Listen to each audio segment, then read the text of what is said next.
Okay, it's recording. Should do intros again? We should do intros. We should also say what this is, just to be clear. Yeah. Okay. So this is the Black sci-fi group. We've just finished reading Stone Sky, and I'm Reed Jordan. I'm forever an N.K. Jemisin fan after reading this series. And super excited to talk about this because like just so many things to talk about, and like bringing the series as a whole together. Yeah, I think this is gonna be this awesome discussion. Yeah. And my name is Lawrence Bariner. I also N.K. Jemisin fan forever, and I've also been listening to interviews with her recently, and yeah, I just really want to take one of her sci-fi world building workshops because they sound dope. Yeah. And also she sounds different than her characters, which makes sense. But like every time I hear her voice, I'm like, wait, you don't sound like Essen. Yeah. But like obviously she's not her character, so yeah, it's just funny remembering that like a person created this world. Anyway, okay. So the book. You were just saying off camera or pre-camera, you know where shit hit the fan in the book because you have all these dog ears. Can we like see your dog ears? Yeah, it's like if we can get to this spot, it's hard to see. Like right here is the. Ooh. I think it's like jumping ahead a little bit. I think this is like where we really find out who the niece were, the nice. And like uncover like all the layers of like just like their kind of like trauma and like oppression that happened throughout this like world, and like you don't even realize how deep it is until you hit to that point. You're like, oh my gosh, like this is like this is not what I thought it was. Like this is Yep, way deeper than I thought it could even have gone. Yeah, okay. There's so many things I want to talk about. I don't even know where to start. One thing that, because I literally just finished the book 5 minutes ago. And one thing I was immediately thinking about was this prediction that you had made at the end of the last book about the arc of Shafa. I'm like, what would Oh my god, I happen to totally this forgot what I said. What did I say? Oh my god, you gotta go back. And you said that Shafa, he would be like redeemed in some way, or like more fully humanized, like contextualized, and not just be this like monster that like hunts children. And much of the book was like really understanding him and his relationship with this kid Nasun, and like how much more to him there was than what we possibly understood in the first 2 books. Fuck yeah. Yeah, you're like, I got that one. I nailed that shit. Oh my gosh, yeah.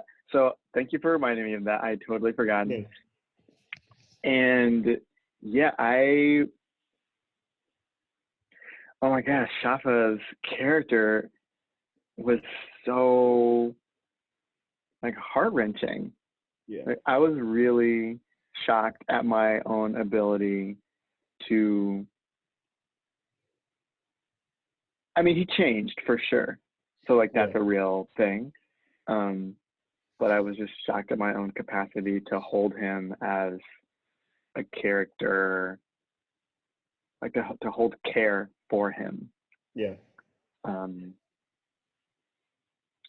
Especially as Nastin was like once Nastin figured out magic and could see what was happening to him as he was like resisting the power of the earth. Mm-hmm. You know, like the smiling and the wincing and all that stuff. Yeah. I'm like, wow, that sounds fucking terrible. Yeah. And then the way he like died at the end, I was like mad sad. Yeah. Yeah. I think like understanding like how he like came to be, or his like people came to be. I think it like the book suggested that like he was one of the first like guardians. He was one of those people who just like had these iron shards like implanted in them by the earth, like out of spite that controlled the organs. Yeah, I didn't know what to like really make of that, because it was like the earth wanted, like he was like his people basically had threatened to like destroy the earth, and this was like part of the earth's like revenge against him and his people. um and they like suffered for it forever essentially. Yeah. So yeah, I totally agree. It's like hard to hold up. It's hard to hold up like what he is, like all the like trauma that happened to him that shaped who he was. That like we learn about in this book, with like all the terrible shit he did in the first two books, um,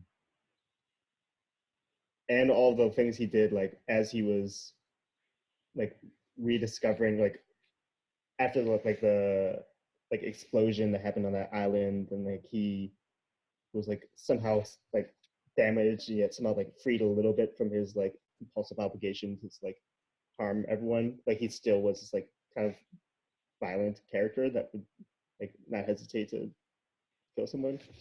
Um, yeah, yeah. But I do think that like at the end of the day, he was given. I'm just really thankful like he was just given like there's just like so much more to him, and like I think it was everything So about much more what? there's just so much more to him. Like at the end of the day, I'm just really thankful that like, we were given that about him. So I think it would not have been satisfying to have like such these amazing, rich like other characters, for him just to be this like simple evil thing. Like this, Yeah, all just these pure books, evil. just so much more to that. So super satisfying. Yeah, definitely super satisfying. I appreciate the word satisfying as it relates to this book and the characters. So yeah, thank you for sharing that, or for like bringing that term in. And then maybe, I mean, I want to talk about some of the other characters. But one other thought about SciFi is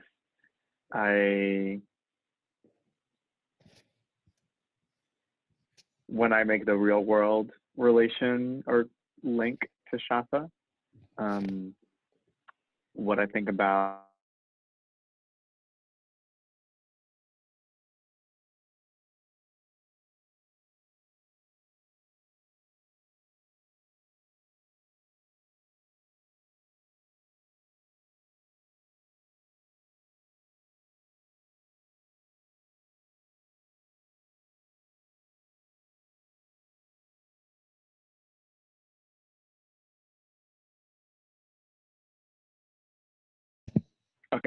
okay. Now I'm recording. Okay, great. I don't know where it cut off, but the thought I wanted to share was like, I just believe that all people have the capacity to be SciFis, to show up for a long time looking like assholes, and they can be a part of a generation, like a multi-generational story of assholes. And transformation is possible. And that people always have the capacity to resist a little, and sometimes resist a little for long enough to make space for other people to do what they need to do to transform the rest of the world. So, can we talk about freaking obelisks? Yo, oh my gosh. I mean, oh my god. Yeah, like, yeah. I loved like learning about the world before the stillness. Like every part of how we learn about how the obelisks were created, like how we learn about like the seemingly like utopian like society, yeah, like there's always suggestions that like, you know, the society values like life and like life is precious to society, but then you actually understand like what that means. And it takes, you know, the course of like the entire book and like this like countdown sequence that's like totally related to the end, Yeah. like, and you like once you start getting closer to zero, like you start realizing, oh my gosh, like this is going to be a disaster. Like it's been building up this entire time. Yeah. Oh my gosh, and yeah, Novelist. Like I Shit. think, yeah. What do you? Yeah, we want to talk about Novelist. So much. I mean, so the couple of things Oh, about the obelisk, your video might be off. If you care. off or on? Off. Okay, well, whatever. Yeah. I think my voice should still be recording, so Yeah. hopefully that's good. Yeah, I don't know what's going on with my internet.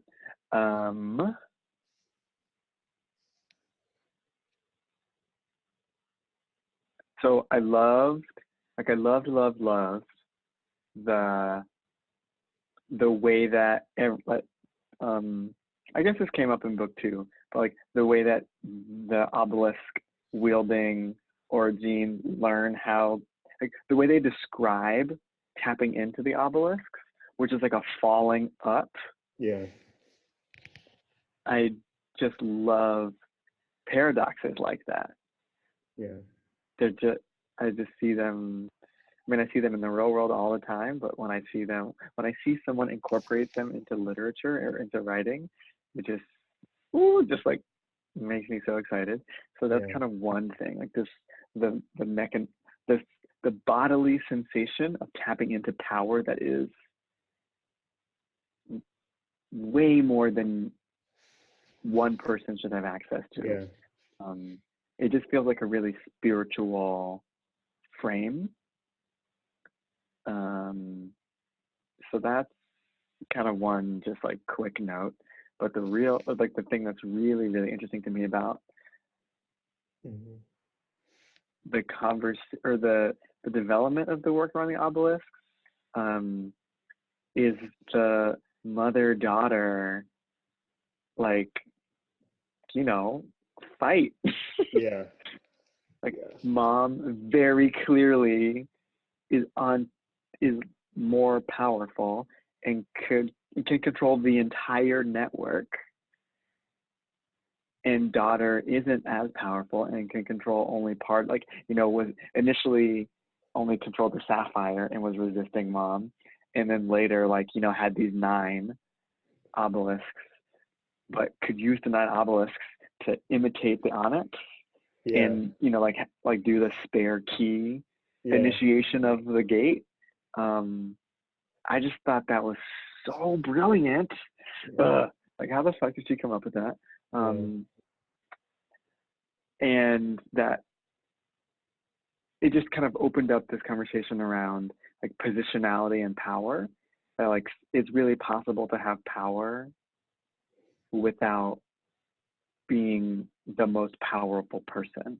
Like mom has clearly got more capacity, but daughter doesn't need to have all of that capacity to be just as effective. Yeah. Yeah. Yeah. I love that. Like in that, like those two were so unable to communicate with each other. Oh, Like yeah. mom and daughter for so long. It was such like one of the most like heart-wrenching pieces of this book was just like learning about all the like harm that was done to Essen and how like she passed that on to Messun, and like the gulf that emerged between them. And it was like Essen's just basically her attempt to try to protect her from this world that was really fucked up, and that like drove her away. And then they finally meet like 2 books later, like literally at the very end. Book, at the very beginning of the first book, and you're just like, oh my gosh, like how are these people ever going to, like how, like that gulf that was created, like how could you possibly like mend that? And like they weren't like words didn't do it. Like Essen tries, and like this further like annoys her daughter. Who's like, all right, mom still doesn't get me. But it's like getting back to like the magic of the obelisk goes like Essen was able to just imprint her like deepest intentions and feelings into this like being of power, and then when Nasun like taps back into that, like after Essen like had disconnected herself and like turned to stone, she taps back into that, and it's just like this moment. It's like a singular instance where she is fully able to understand her mom, like just by that like imprint. That like single imprint is captures all of her mom's like experiences and desires and wishes and fears, and like it's that moment that like allows Nasun to like, okay, there is a world worth saving here, and like it's the obelisk that's able to like hold all of that. It's like something that just like can't possibly be captured through words, like any other like singular like mode of communication. It was able to like hold all that interesting thought and like transfer it to her daughter. And that was like, I wish I had a vehicle like that to like navigate my like, you know, interpersonal like relationships. Like we just don't have like vehicles like that where we can just get all of our understanding of the world and ourselves and our intentions and translate that to someone else. Yeah. That's a really good point. I hadn't thought about the nonverbal communication that happened there. And in some ways, that makes me think about, like embodied knowledge transfer. Like,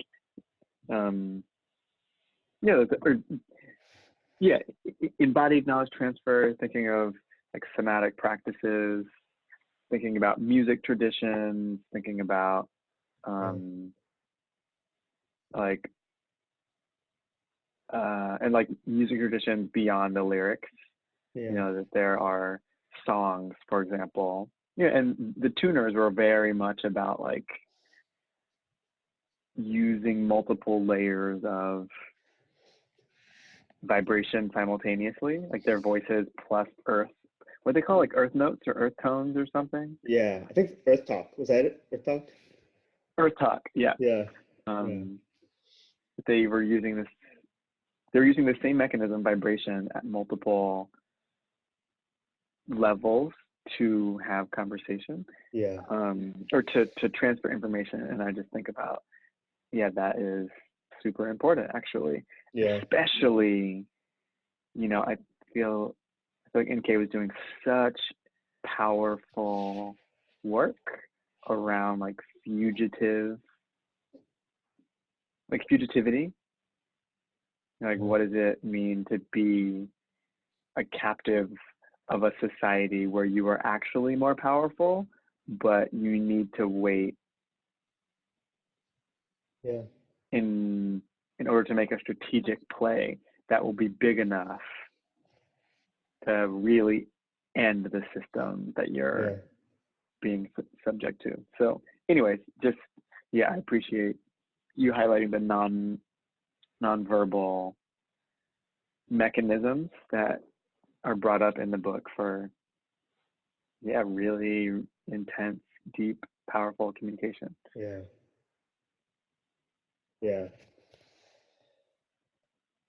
Oh, thank you so much. No, I was just agreeing with you so much there. It's just so like, I was, as you were saying, I was thinking about like ways I go about like navigating my life and like navigating like different spaces where you go into a room and you are having communication and conversation, but there's like obviously so much more happening in a room. And like sometimes you're able to pick up on it, and sometimes you feel like you're communicating with people who are also picking up on it. Other times you're not picking up on, like, something else is happening, but you can't like understand it. That just like feeling like there's just so much more here. Yeah. Yeah, it just makes me feel like what we're like. What if we all have the ways of communicating that like really could be. I don't know, I think they thought too far, but I just think that like the concept of like Earth Talk and like how these folks are able to really engage with each other, yep, like really understand each other is just so like powerful and meaningful and yeah, super epic. Yeah. It reminds me also, or I guess it makes me think of another thing.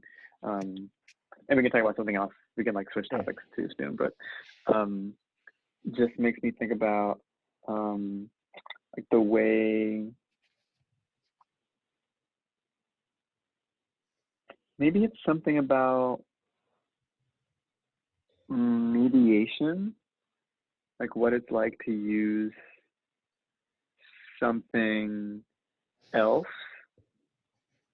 to like something is using something as a medium to transfer information. So like Essen used the obelisks and her imprint on them to transfer info to Nassim. And the tuners use the earth to translate or to transfer conversation via Earth Talk. There's something, and maybe I guess maybe this doesn't make sense because like air is the medium for sound waves, but I guess it's something. There's something here about like something solid, or maybe it's literally about the Earth because I guess the obelisks and the Earth are both kind of like Earth-based things. There's something about like using something solid to transfer information that feels interesting, as opposed to like a direct vibrational transfer. I don't know. Maybe there's nothing there, but no, it's like how like the tuners like understand each other not through like what their names are or like what they are able to like communicate through like verbal like sound waves, but like they understand that these like beings that, like are all these like elements at once, and that's what how they understand the other person to be, and like these names are just like this the way that the that their directors or conductors refer to them. Yep.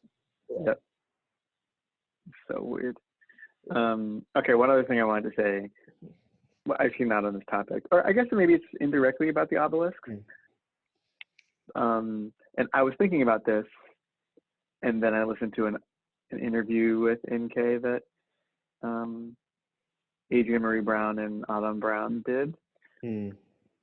But did you hear that interview? It's on their podcast, How to Survive the End of the World.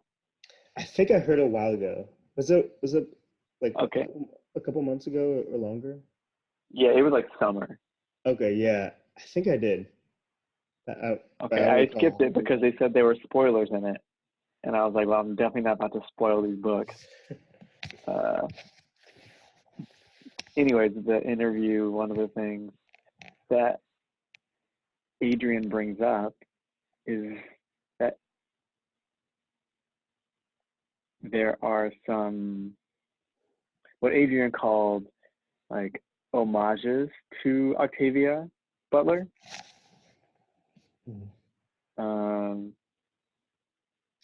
And when she was asking NK, like, did you do that intentionally or not? And NK was like, nope, I didn't.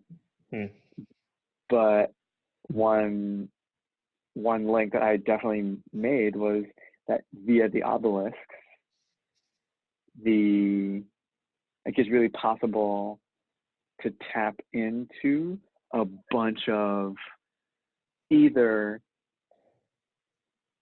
other origins or other guardians. and that is a very Octavia Butler like mechanism. Like, you know, the patternist, like what's her name?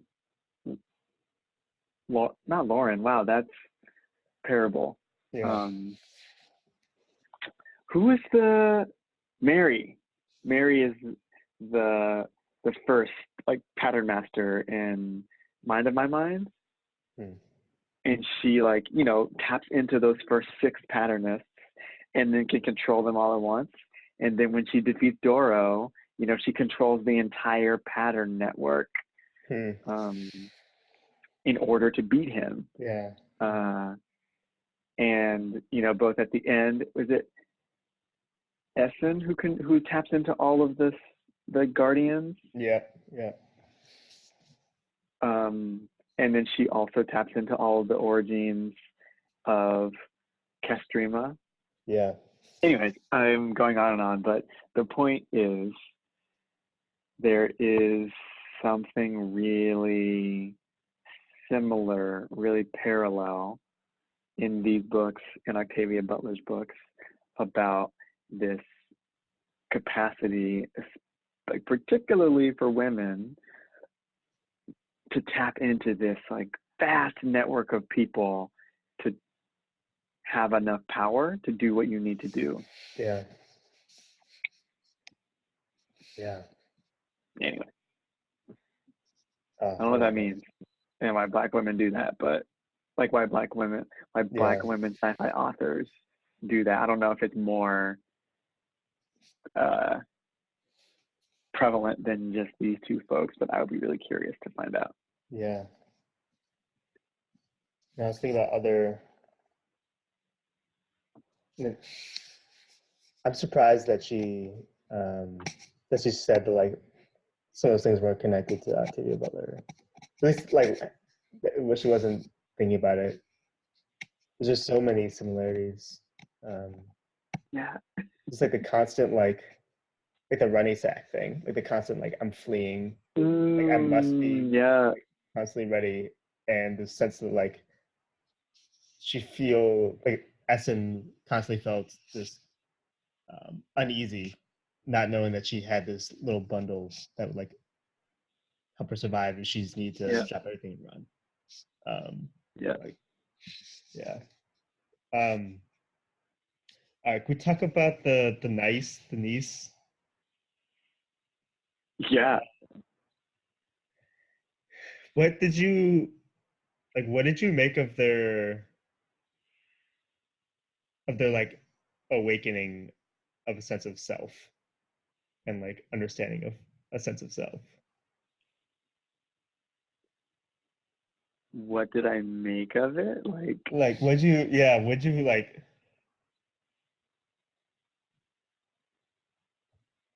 I said, I felt like how I experience it.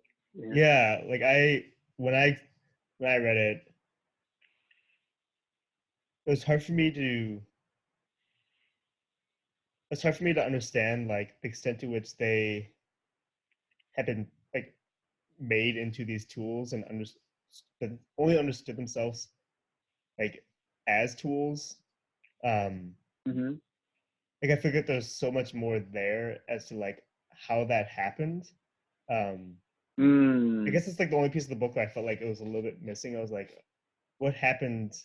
Like, what were all these things like how they were like decanted and like raised and like isolated in order to like make them into these beings that only understood themselves as being the entire purpose was in to facilitate like this society's like goals. Yeah. I love the like experience of them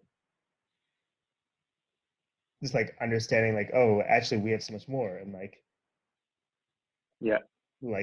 something's really wrong out there with all these people, and that's not going to change. We need to like break all this. But like I feel like I wanted to like really understand like maybe it's kind of narcissistic. Like, how do you make something that can only understand itself as a tool in service of someone else. Like Mm, to me, I was like almost, it was kind of scary. I was like thinking about like, because I've only, 'cause I think most people who've experienced or like oppression and like mm-hmm. any form of just, yeah, just oppression, like most groups still hold some sort of like identity that understands themselves as like worthy and valuable, but like Mm, had it not been for like Kalini and this like other like her experience, like they probably would have never understood themselves to be like a people and like to be yeah, like something that is not just um what the conductors wanted to yeah, be. So I yeah, felt unsettled by all of that, and yeah. yeah. So the the couple things that I was thinking about. Thank you for unpacking Yeah. your experience and thinking, and like as it relates to the question. Um, I think the couple things that I was holding or processing through that. One was really make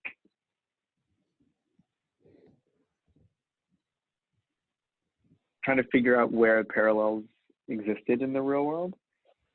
So to your point about oppression, like, are there ways that I have been or was shaped by a society that didn't tell me what it was doing in the process?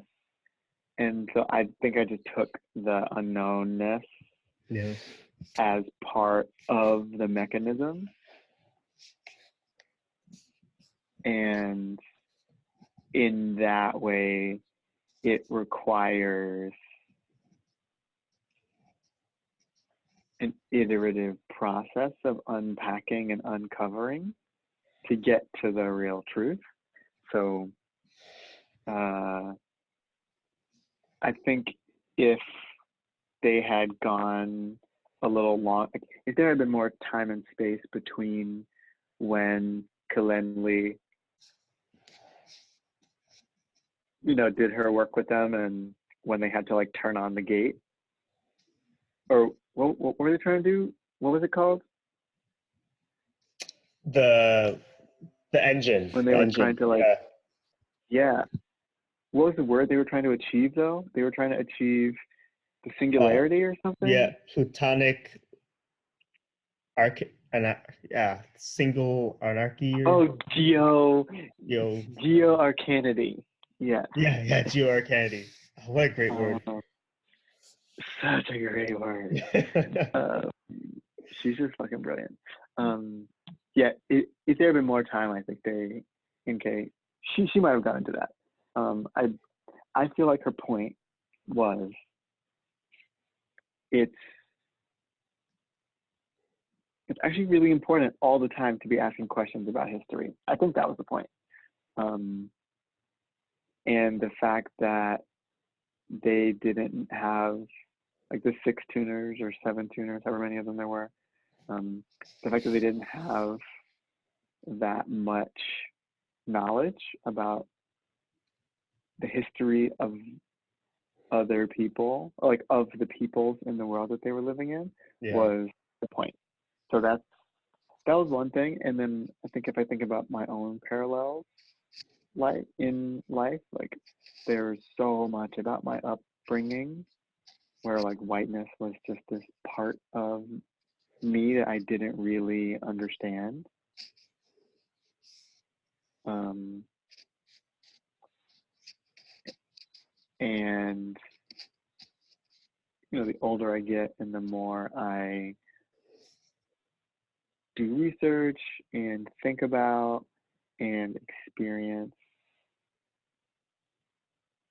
different frames of culture and meaning making, the more I'm able to see things that were totally in front of my face the whole time, but I just didn't have the right framework to understand Mm. them. Mm. Um, so yeah, I don't know if that's totally coherent, Yeah. but it's What's like, if you yeah. if you mind sharing an example, I'd love to hear more, but if you prefer not to, that's cool as well. Sharing an example of like of a thing that I've Yeah. learned. Yeah. Well, I guess we could do it offline if you want. I'm just really curious. No, I'm not. I'm totally happy Yeah. to at least do a little one. Yeah. Just like, for example, how I experienced like in intelligence as a human characteristic was totally like, I grew up wanting to be smart because Black kids weren't expected to be smart. And so in a way, I was like trying to challenge that story. Yeah.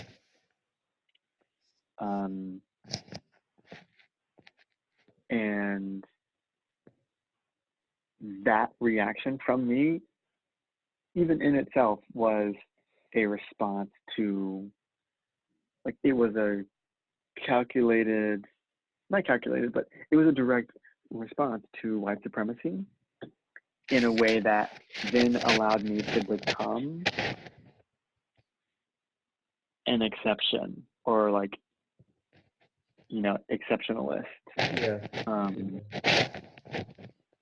And it made me an individual as opposed to someone who was a part of a group. Like, I was hell bent on being a smart kid, and that meant that in order to in order to create and hold on to that for myself, I had to distance myself from like other Black kids, really other like many other kids, but especially Black kids, because I needed to be able to have the space to like read a bunch of books and not be associated with people who weren't trying to read a bunch of books. So that's like one example. Yeah, that's so real. Does that make sense? Yeah. Yeah. Just trying to like, I was thinking it's a little bit more as you were talking about like, just bring it back to the book a little bit because I could talk about what you just said for so long.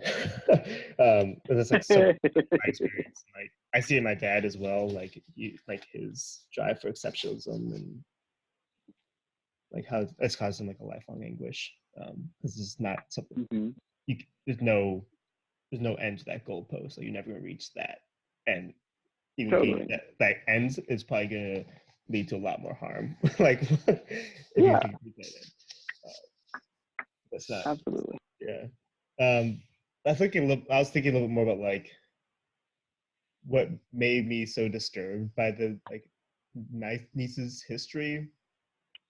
Like, is that fact that like as you're saying, like the lack of like history and like remembrance of who they are was essentially what allowed the conductors to have absolute control over them. Totally. And I wasn't able to like totally pin that into just name like that dynamic of like they had nothing to draw on to like name their struggle, to like name their experience, because there's just like a blankness there.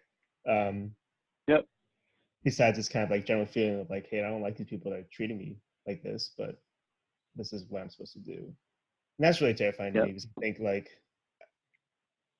I just think there's just so much like I feel like I have a lot to draw on, and like I always take comfort in like how much I have to draw on from like my family's history, and like it's like the history of just like Black struggle in general.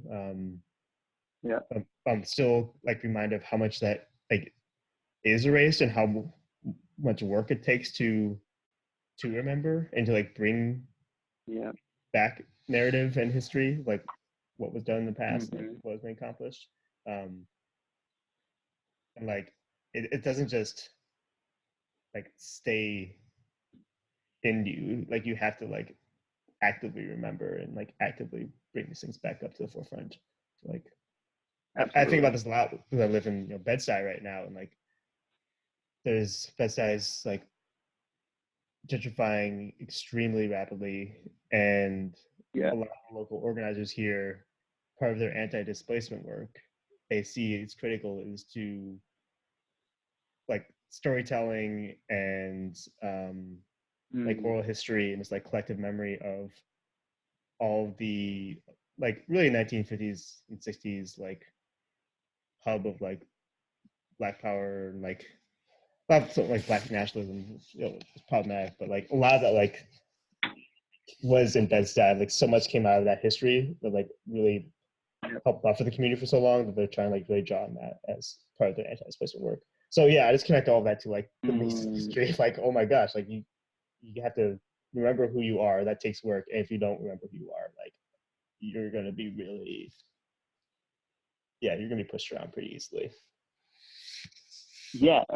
And I guess to that point, it's not necessary that you'll get pushed around, but it's much easier for someone to push you around.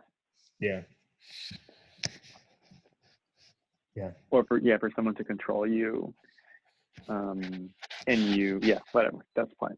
Yeah. Okay, so we only have a few minutes left. It's wild. Also, there's something rustling with I think it's your microphone. I don't know what's going on, but just is that better? Whatever's happening, I can hear a lot of it. Is that any better? This is better. Whatever's happening. Okay. Yeah.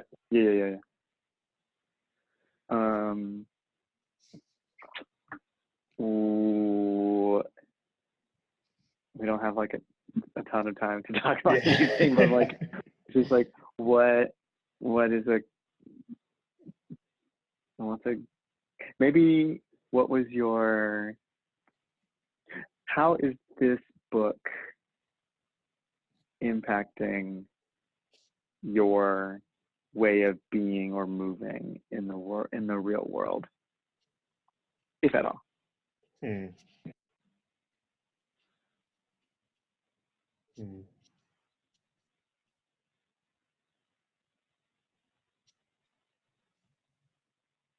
I don't. Yeah, this is kind of surface level, but I think it has impacted in the immediate sense. Like, one, I think there's so much more. I'm so much more of a believer now in like the magic and possibility of like the magic and possibility of like the world and like the potential and like unknown.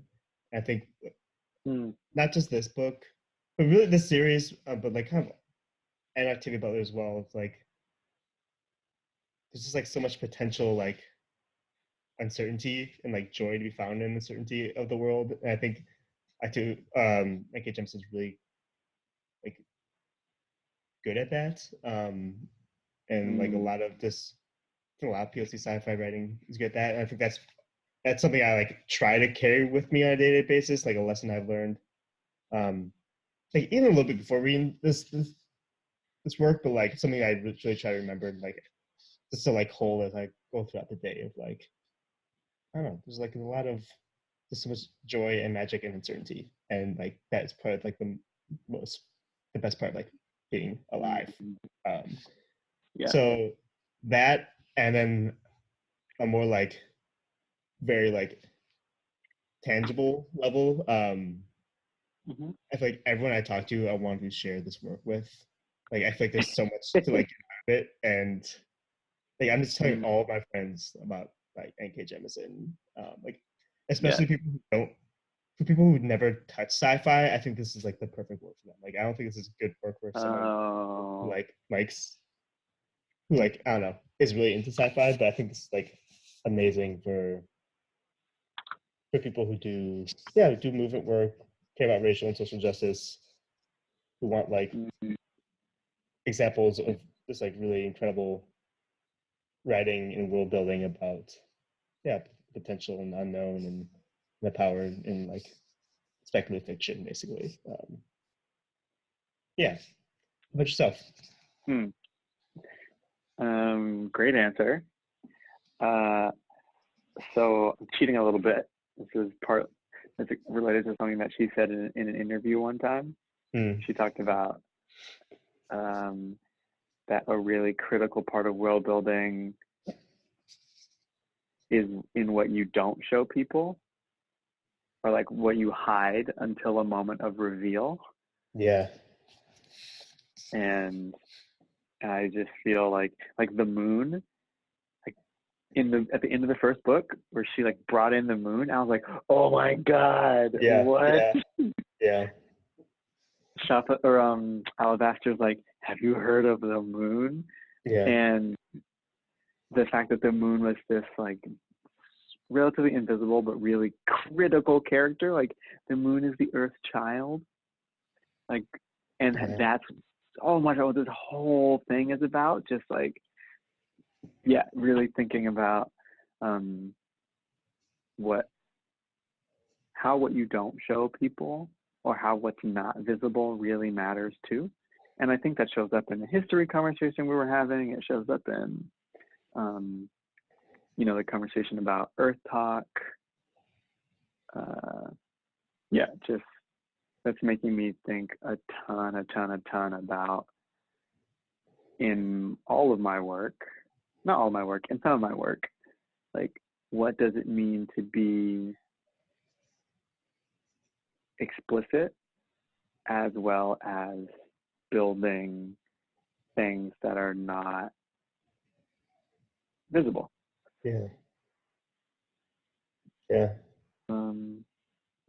And I also I'm trying to get this work to everyone. I've let my neighbor Seth borrow all 3 books in the series. I just saw him in the bodega right before our call. He's halfway through Stone Sky. I was like, I'm about to go have a conversation my book club about it. And then another friend of mine, I think they might have actually ordered the books, but my friend Sol lost their copy of the 5th season, and I was like, well, if you want mine, I'm pushing it on everyone. So just super good. Side note, well, I don't know, this might be getting us into the next conversation about what book to talk about next, but I'll just say, I'll probably say it again later once Kendra hops on, that my friend Jonathan just finished, or is reading, the 1,000, in K's previous book, 1,000-year, was it 1,000-year, 100-year kingdom, 1,000-year kingdom, 100,000 kingdoms, 1,000 kingdoms. Yeah, I can't remember this. Yeah, the Inheritance trilogy, and he said it's better than this. Wow. And I was like, I don't understand. Yeah.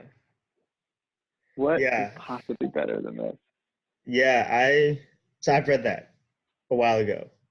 Oh, you read it? I don't remember much about it, but I don't remember having the same feeling as I do now about this series.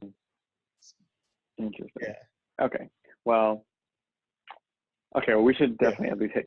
We should hit stop on this recording, and then talk about what we're going to read next. Great. Let's do it. Okay, and I'm just gonna text Kendra. I'm gonna stop recording.